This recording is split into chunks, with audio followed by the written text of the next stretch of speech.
Oh boy. Well, this is really the TED Talk style, isn't it? Very cool. All right, very good. I guess it's past my time, so I guess I can start. Hello, everybody. Thanks for taking some time to join my talk today.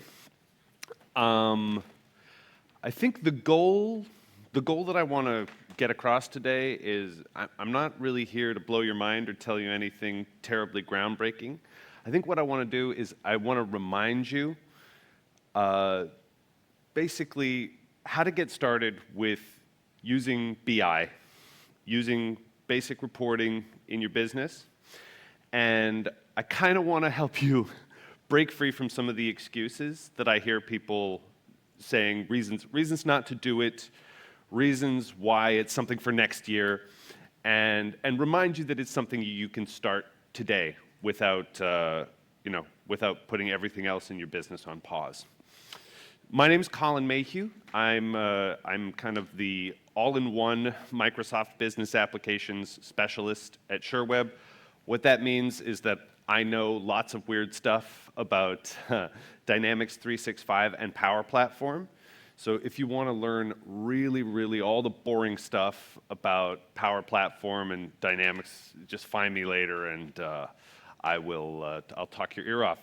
So today I'm kind of focused on the Power Platform side of things. I'm going to talk a little bit about Power BI, but a lot of the concepts that I'm going to get into, honestly, it's not specific to Power BI. So this is not the kind of thing where you need to draw the conclusion that only Power BI can help you in your business. This is really applies to a lot of modern approaches to business intelligence and advanced reporting and stuff like that. So I would say, yeah, treat it as kind of product agnostic, but Power BI is very good. So I'm going to start with all the arguments why you should not bother with BI this year. Why you should just say, "Oh God, please, just give me something else to do," right? So I hear these excuses, and there are good reasons behind them. Like, shoot, we don't even have very much data. What are we going to learn? It's not statistically significant. It's just lists. It's just an Excel list. What am I going to do with that I can't, that I'm not already doing today, right? Well, okay, the hint here is that data only grows. Nobody's data set is shrinking over time. That just doesn't exist. So if you have a limited data set today, don't worry, you'll have more soon. So people worry about statistical significance too. They worry about, well, if I'm reporting on this data, what is it really even going to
instead of starting zoomed out, you zoom in. Your barriers to entry are super low compared to what they used to be. This is where I'm going to put in a plug for Power BI, because if anybody here is like, oh, don't make me write SQL, good news, you don't necessarily have to write SQL. I saw a laugh over there. Oh, okay. I thought maybe somebody was hoping to write some SQL. So you don't have to if you don't want to. So and it's not an all or nothing endeavor, right? For some people, you may be thinking of it as a whole project, like, okay, we got to build the data warehouse, we got to do this, we got to do that. Truly, you can start with one data set, start answering questions, build some buy-in, and you can go a lot further by starting small and asking very little of people. And I want to emphasize, your SMB doesn't need big data. This doesn't have to be a publishable scientific study, right? Some people, especially people who maybe worked at larger enterprises and had these kind of resources, you may have executives who worked at a big company be like, guys, we're gonna solve everything. We're gonna do a big, huge data science study. You don't need to do that for an SMB. They need business decisions, right? You need to know things like, who are my top customers? What do they buy? When? Think of yourself as a reporter rather than a scientist. You're asking the classic reporter questions: who, what, where, when, why, how? Yes. So how is even kind of tricky with BI. Just start with the basic questions. You know, who are your customers? What are they buying? Where are your risk factors? That kind of thing. You can start to identify these from pretty simple data sets that you all have already. And you don't need your end users to all have taken statistics. High school math is usually good. Or honestly, you can feed them data that is really simple and visual, and that's a nice thing about modern BI tools as well. You don't have to do the whole pivot table thing. You don't have to just, it's not just like Excel sheets going through the rows. You know, you can give them a visual that makes them understand, like, okay, the line is going up, oh, it goes down, it goes up. It's a little bit more intuitive. And one last thing I want to say about bad data. One of my favorite expressions, I had a CMO in a previous company, a chief marketing officer, and she was from a big flashy company. And she went to a really big famous business school. So all the stuff she used to say was very like cool and slick and sounded like it was from a TED Talk. And one expression that I learned from her was, it's not exactly correct, but it's directionally correct. I loved that. She would say, I don't know if our deal close rate is 5% or 10%, but it's directionally correct. It's way too low, right? That's the important thing. We don't need to know if it's exactly 5, 10, maybe it's 8. It's too low. We need to close more deals. Directionally correct is really, really valuable. And when you're doing business BI, try and emphasize that. Because anybody can poke holes in your data and find a mistake. They can go into the rows and be like, well, that one doesn't belong there. Okay, is it directionally correct, Cheryl? That's what you need to know. So back to the things that you're supposed to be focusing on as an SMB. Back to, let's focus on transactional systems. Let's get a good ERP in place. Let's start collecting data. What is that data for? You're not keeping it just in case you get audited, right? You want to use that data. You want to use that data because it's going to tell you something about how your business is going to run better. You want to do productivity? Let's do the right things then, not the wrong things faster. This is where I dig at AI a little bit, right? Because AI doesn't know what to do, it just knows how to do some things that you're doing faster. But if you're kind of misallocating your effort because you didn't think carefully and strategically, informed by that directionally correct data, you may be doing the wrong things faster, like I was saying. So let's talk about growth. It's the most important thing. Do you know why the number is or isn't going up? Especially if it isn't going up, that's when you want to have answers, right? You want to be able to pivot. And at a certain point, you've got gifted people in your company. You've got smart people who know the market. But at a certain point, you're going to have a lot of opinions about how things should be done and about how the strategy should be built. The one thing you can all agree on is what the facts of the business are, right? If we have an agreed upon set of facts, the argument about strategy is then bounded within a certain reality, rather than living in the minds of fast-talking executives. I think about my CMO, who she could talk and make up anything. If she didn't have that data to keep her bound in, I don't know what she would have gotten up to. She was very persuasive. So, and maybe this is some of your coworkers who you might be having a bit of an argument with.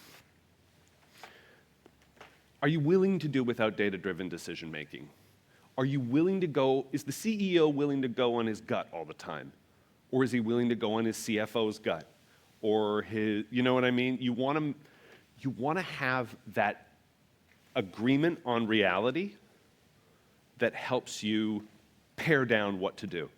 Because there's such a thing as having too many options, right?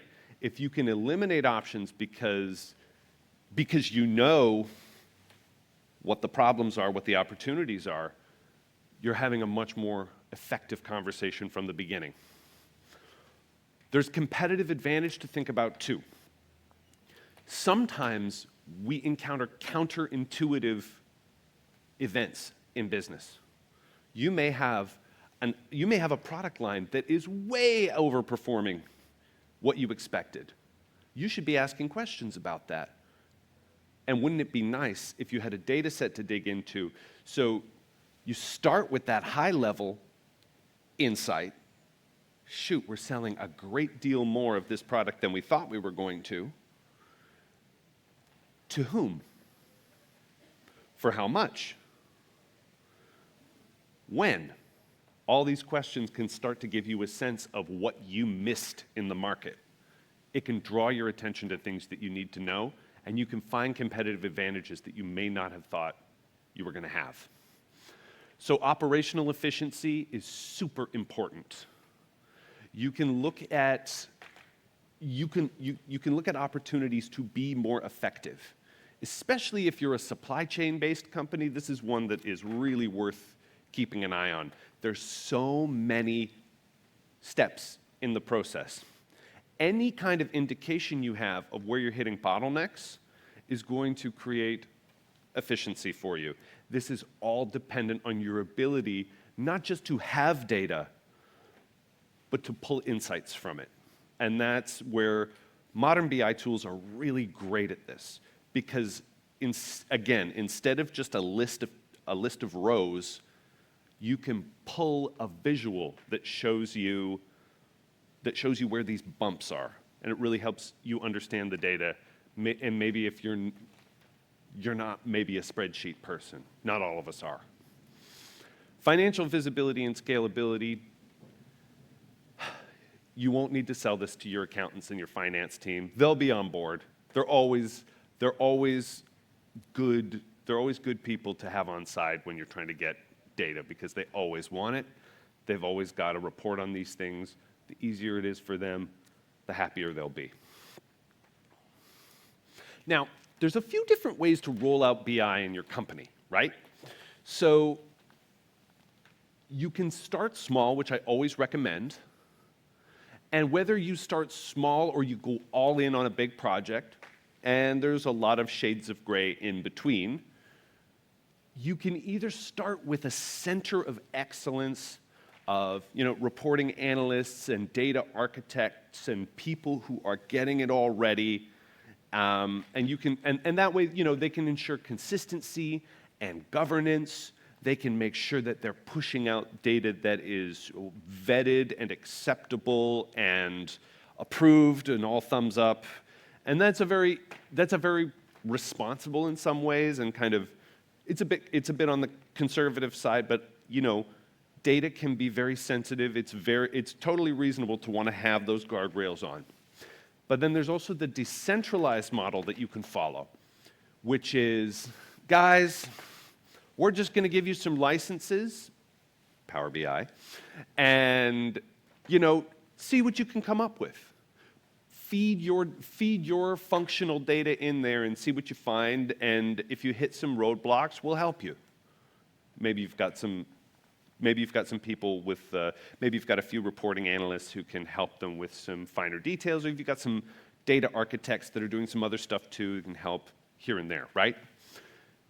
And then the decentralized model, you sort of get the advantage of people immediately going to the questions that are most important to them, right? So I can give an example from my current company, where I work, Sherweb. We've got, yeah, we got some Sherweb fans. We've got a few different approaches. We've got a really centralized approach, and then we've got some power users, like yours truly, who really like to get into the data and do some stuff with it. And yeah, I'm never quite happy with the reports that the reporting team gives me, so I always save a copy, fix this, do that. Oh, I want this visual. Oh, I want a page for this, you know. And the reason they never quite get what I want is because they don't live my job every day, right? They don't know the exact questions that I want, or maybe that I'm starting to have this month, now that some strange things are happening. Ooh, I have follow-up questions. I need a new report to answer the follow-up question. So I have this exact way that I interact with the data, so I fit the experience to how I use it. So that's the decentralized model. But of course, then what you really want to do is the best of both worlds, right? You want to have some people involved in governance and guardrails and security and making sure that you're seeing the data that you're allowed to see, all the way down to, you know, row-based security and role-based security as well, so that the right people are seeing the right things appropriately and helpful for their job. So you want to make sure that you have that governance. You want to have somebody who's in charge of the data set at a high level. That's one thing that Sherweb does really well. We've got a team who make sure that the whole data set is consistent and shows what it says it shows, which is not always as easy as you think if you've got many, many data sources. You have to make sure that the relationships are clear. But with the hybrid BI model, you're in very close contact with those end users, and you give them the data set and let them play with it and figure out uses for it that maybe the reporting team didn't think of because they're not in that job role, doing that work every day and thinking up questions that they want answered. So I want to leave you with this. I would say this is probably a lot for you guys to think over. Super users are your friends. And I say this because I am one, so I'm super biased. I'm the guy who likes, give me the data set, I'm going to pull it, I'm going to figure out what this says, I'm going to figure out what I can find out, and I'll come back to you with questions. I bother our senior analyst, Molly, I bother her all the time. But she's very, very kind. She knows that I'm an enthusiastic consumer of her data set, so I'll come back and I'll say, what does this measure mean exactly? Is this showing me what I think it is? Is this correct? Am I using this right? Why is it showing this? And she's very, very kind, and she gives me some help and goes, and I go on my way. And then I end up building some reports for some of my coworkers, right? I use what I've learned from this governance and data team to help my coworkers.